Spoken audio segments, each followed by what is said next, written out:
Supreme Magus, Chapter 44, Challenging Times.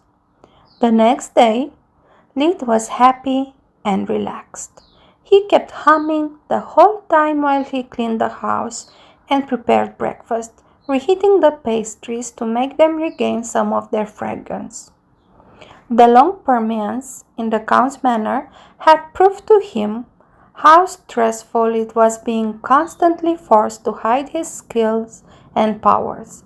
Being born in a backwater village where no one knew jack about magic was a blessing in disguise. He had got too used to the freedom and isolation living in a farmhouse guaranteed him, to the point that holding back and constantly pretending to use fake magic for a prolonged period was akin to torture for him. After a long discussion with Solus about the problem, they decided that the best course of action was to find a way to not attend any magic academy. According to the magic annuals he had read in the last weeks, it was possible to become a member of the Magic Association despite being homeschooled. It just required a longer and more difficult exam sessions. The biggest difference between a homeschooled and a Magic Academy graduate amounted only in a matter of fame and prestige. By being admitted and successfully passing the test devised by famous and talented magicians, the student was bound to have an easier time whatever was the path of his choosing. A homeschooled, instead, no matter the score he could achieve, would always be seen like a rogue magician with no references. He would first need to prove himself by either performing voluntary military service or becoming an adventurer. Achieving merits was the only way for a rogue magician to have access to a prestigious and well-paid job. Lid didn't care for any of that. He just wanted to develop his powers, staying away from the spotlight until he reached 16 years old. At that point, he would be considered an adult and could finally leave Lutia to start exploring the world in search for a solution to his reincarnation problem. If achieving true death turned out to be impossible, he would need to work his way around by either becoming an immortal or binding his soul to the current world. That would be the worst scenario case. But at least, if he died, he would still be reborn with all his magic knowledge and have Solus by his side.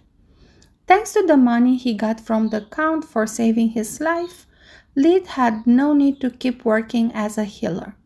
Only when Nana was on house calls or away for personal matters, he would take her place in the home office. Many farmers relied on his presence and discount prices to afford all the medical care they needed. Nana's fares were too expensive. Just because at the moment he had no need for an extra income, it didn't mean he had already forgotten how bad it was for a family being forced to watch one of their loved ones suffer. The helplessness felt when money detected the difference between living and barely surviving. Lid would spend most of his mornings exploring the Count's library in search for tomes to borrow. It was a room twice the size of his house, at least 100 square meters, big, located in a corner point of the main building. Both the west and north side of the room had huge windows, arranged so that the sun would manage to perfectly light it until dusk. The bookshelves were placed from wall to wall, parallel to each other, and spaced so to avoid ridiculous domino effect in case one fell over, creating 4 corridors. In the center of the room, there was a luxurious desk and a couple of armchairs. The books covered all the topics, not just magic, It was the sum of all the knowledge the Count had accumulated through the years. Every time Lit returned home from the library, he would carry over a small chest full of delicacies. Helia would never let him go away empty-handed. The first book Lit picked up was the Lightning Griffin Academy Rulebook, together with useless information like how to submit your application and what were the most common admittance tests. He found an answer to an old question. The academy would last 5 years, and each year the student would need to prove a rising level of a mastery of magic. The first year required learning at least 20 Tier 1 spells. The second one, 30 Tier 2, and so on. So that's why spells are divided into tiers. It's to identify the skill level of the magico compared to the official academic course. Tiers from 1 to 3 were comprised of simple spells with a single effect. Tier 3 was basically the same as Tier 1, but much more powerful and with higher requirements in terms of talent and skill.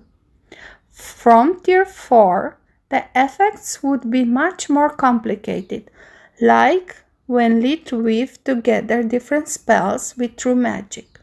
Tier 4 and 5, based on what he could find, seemed to be greatly similar to true magic. That's probably why most mages never learn the truth about magic. Once they think they have reached the pinnacle, they simply stop asking themselves questions. They put too much attention to the destination and too little on the trip itself. Aside from magic, Lit was also burdened by an annoying personal problem. After seeing his family, the Count was begging him on a daily basis to help his daughter to get rid of the acne. Please, the debutante ball is when a young noble gets introduced to society as an adult, in the presence of the king's court. It's a very important event that can affect her whole life. It can change not only her chances of finding a good husband, she could also be handpicked by the queen as her personal attendant or even lady in waiting. It wasn't that Lit didn't understand such events. They existed on Earth too. More like he didn't care much. For his canons, only one person could keep a secret. 2 were a risk. 3, a whole crowd. Adding a 4th one wasn't much to his liking. Solus, what do you think I should do? The Count has done and is still doing so much for me. A hard pass would be extremely rude on my side. And at the same time, I don't know how much I can trust Kayla being a teenager. I'd say to play it smart. Nana was extremely vague about what you did, and the Count has no idea about the before and after, since he only saw your family after the treatment. Explain to Kayla the dangers you are putting yourself in just by helping her, and after you are sure she has understood, cure only her acne, nothing more. This will minimize the risk. The fact that you saved her life should matter to her. Not to mention that after what her mother put Kayla through, she shouldn't be that naive anymore. She knows what does it mean to live under a sword of Damocles. Following Solo's advice, Lit and the Count explained to her all the possible consequences of breaking his trust, both for Lit and her family. Kayla was a smart girl, so she felt kind of offended by receiving such obvious warnings. First of all, thank you for your trust. First you saved my life, and now you are willing to risk your own safety to save my social life too. This is a debt I will never be able to fully pay back. Second, don't worry for a second about my silence. An advantage is called like that because you are the only one who has it. I would rather cut my tongue than allowing my competition to get their hands on something like that. No offense, Dad, but I know you all too well. We are just small-time nobles in a backwater county. I need all the help I can. And even with no acne, with our status and riches, we are still leagues behind the big noble families. Lead chose to play it safe, making the process last weeks instead of seconds so that her skin treatment would go unnoticed.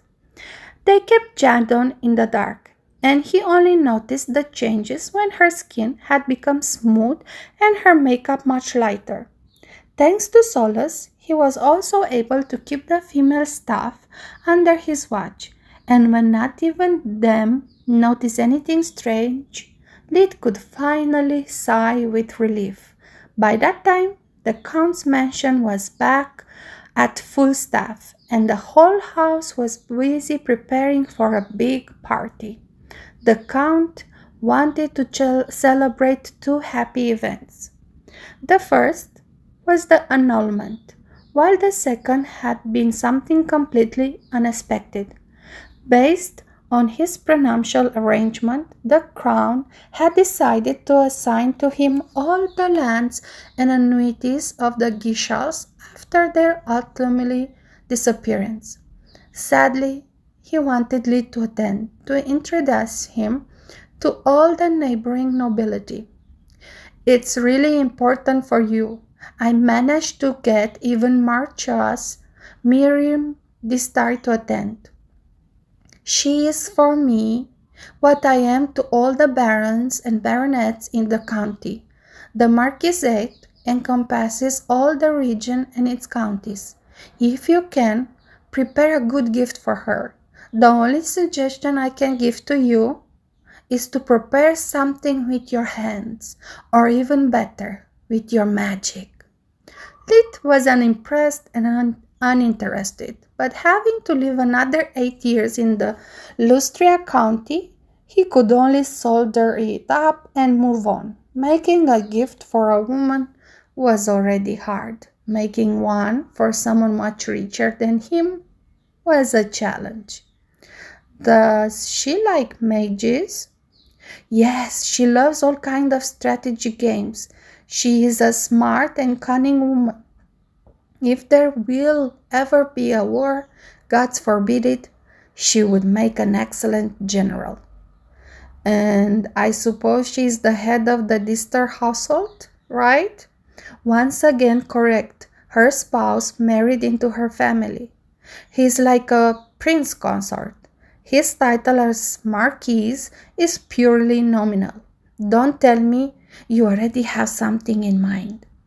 Lid nodded and left, very sad at the idea of wasting a whole afternoon and evening being a wallflower. His destiny was akin to that of Gerda's corpse, something to show and brag about, before completely forgetting about it and move on the next gossip piece.